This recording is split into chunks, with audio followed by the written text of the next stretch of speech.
Sagoli, and greetings everybody, and welcome back to the Iroquois Oneida History Channel. My name is Antonio Dockstader. Today I want to talk about the Oneida and Catawba Wars.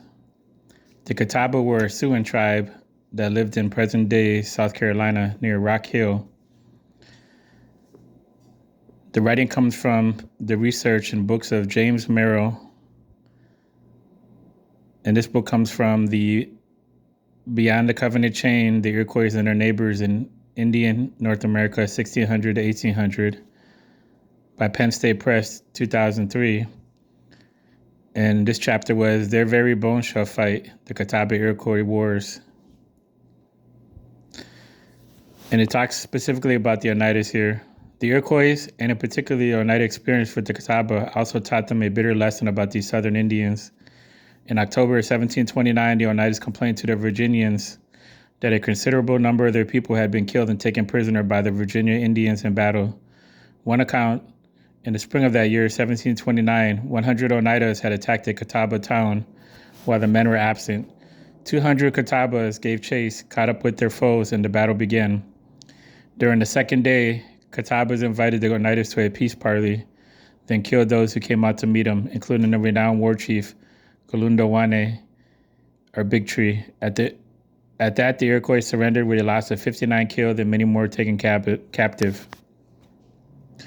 A second account of the battle is, it was later noted that the Catawba warriors had surrounded a retreating Oneida war party and proposed a parley, and then killed or captured the entire band when it came to treat for peace, including the renowned Oneida war chief, Galundawane.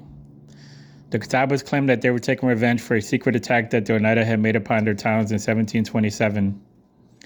This single incident served to intensify the Iroquois-Catawba hostilities, as this made all thoughts of peace impossible. The Catawbas boasted of their great victory, and the Oneidas refused and considered peace with killers of Galundawane. About 1731, a war party made up of Senecas and Tuscaroras came into South Carolina to take revenge on the Catawba who were accused of having killed a prominent chief. A third account of the battle is, in 1729, the Iroquois again raided south of the Potomac. Peter Raxel noted a deputation from the Oneida acquaint the commissioners that their nation is in the utmost sorrow and distress upon account of the loss they had sustained by the Virginia Indians with whom they had a battle which lasted 2 days, that the Virginia Indians were 200 to their 100, that on the second day their enemies proposed to come to a peace with them, and they, recollecting the governor's admission to them and make peace with all their enemies, agreed to their enemies' proposal, which they no sooner did than the Virginia Indians fell upon them and massacred several of their people. By this they have sustained a loss of 55 killed and wounded. They insist that our governor shall write to the governor of Virginia to get a releasement of the prisoners which his Indians have taken. Governor Gooch of Virginia on February 14, 1730, wrote to the governor of New York. He pointed out that the Iroquois had fought not with his Virginia Indians, but with the Catawbas of South Carolina.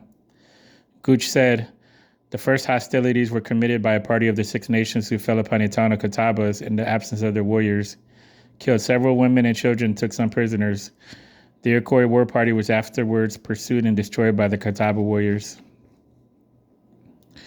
The 1730s and 1740s marked the high tide of attacks and counterattacks between the northern and southern Indians.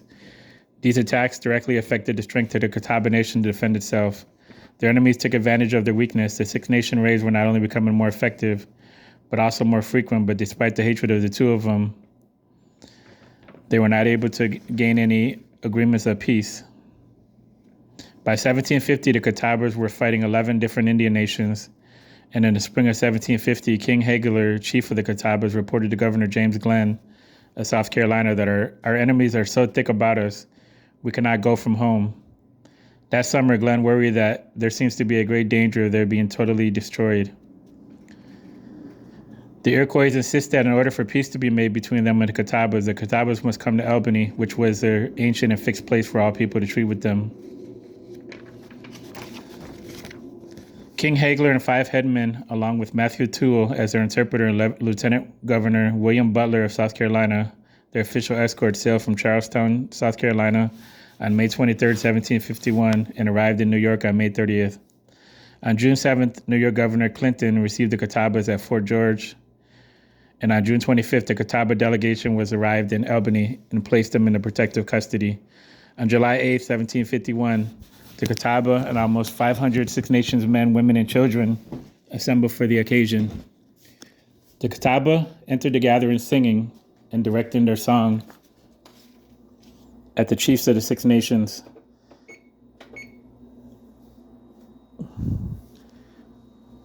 While King Hagler lit and smoked a pipe and passed it to all the chiefs present and began his speech. He stated they had long been at war, but now that he desired peace from the bottom of his heart. He then delivered a belt to wampum. The conference was adjourned and lasted a total of 3 days. The Mohawks were the most eager for peace and continuously advocated for it. The Oneidas and Cayugas were the most reluctant due to the treachery the Catawba had used 25 years earlier at the murder of Kalundawane and 70 men. On July 10th, after a lot of bribery and coercion by New York, South Carolina, and the Mohawks, the full Iroquois Council emerged. The Six Nations presented the Catawbas with 2 belts of wampum tied together to indicate they were now at peace. So this happened in 1751. So these were probably one of the Oneida's most persistent and strongest enemies they faced, since they were far from home also. And this was one of their biggest losses that they took during the war, of any wars that they had that's been documented. If you like this video, please give a like, a comment, or subscribe, and I'd appreciate that. Yawanko Magiwa.